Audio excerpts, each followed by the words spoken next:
Genesis 1. When God began to create heaven and earth, the earth being unformed and void, with darkness over the surface of the deep, and a wind from God sweeping over the water, God said, "Let there be light."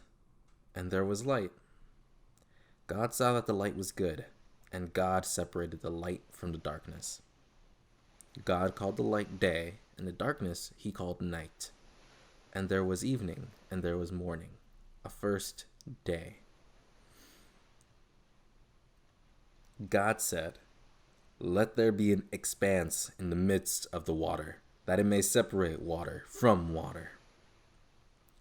God made the expanse, and it separated the water which was below the expanse from the water which was above the expanse. And it was so.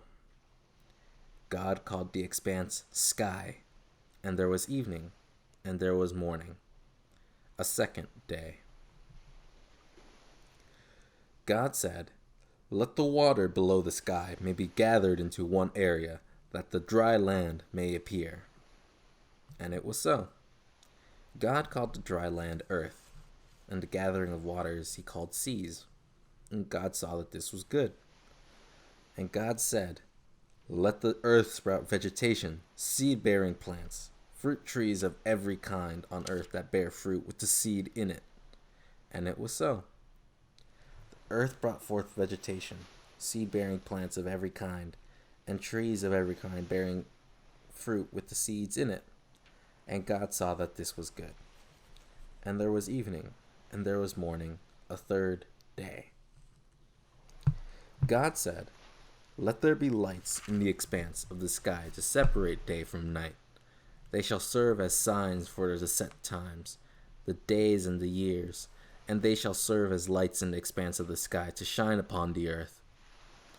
And it was so. And God made the two great lights, the greater light to dominate the day, and the lesser light to dominate the night and the stars. And God set them in the expanse of the sky to shine upon the earth, to dominate the day and the night, and to separate light from darkness. And God saw that this was good.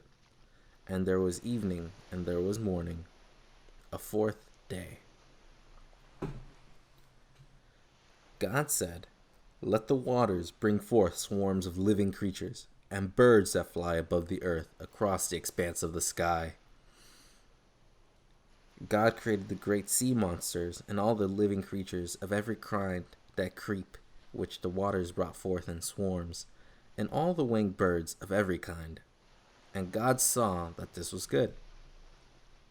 God blessed them, saying, "Be fertile and increase, fill the waters in the seas, and let the birds increase on the earth." And there was evening, and there was morning, a fifth day. God said, "Let the earth bring forth every kind of living creature, cattle, creeping things, and wild beasts of every kind." And it was so. God made wild beasts of every kind, and cattle of every kind, and all kinds of creeping things of the earth. And God saw that this was good.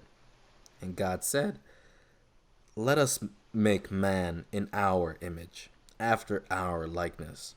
They shall rule the fish of the sea, the birds of the sky, the cattle, the whole earth, and the creeping things that creep on earth." And God created man in his image. In the image of God, he created him. Male and female, he created them. God blessed them, and said God to them, "Be fertile and increase, fill the earth and master it, and rule the fish of the sea, the birds of the sky, and all the living things that creep on earth." God said, "See, I give you every seed-bearing plant that is upon the earth, and every tree that has seed-bearing fruit, that shall be yours for food, and to all the animals on the land, to all the birds of the sky, and to everything that creeps on earth, in which there is the breath of life. I give all the green plants for food." And it was so. And God saw that all he had made, and found it very good. And there was evening, and there was morning, the sixth day.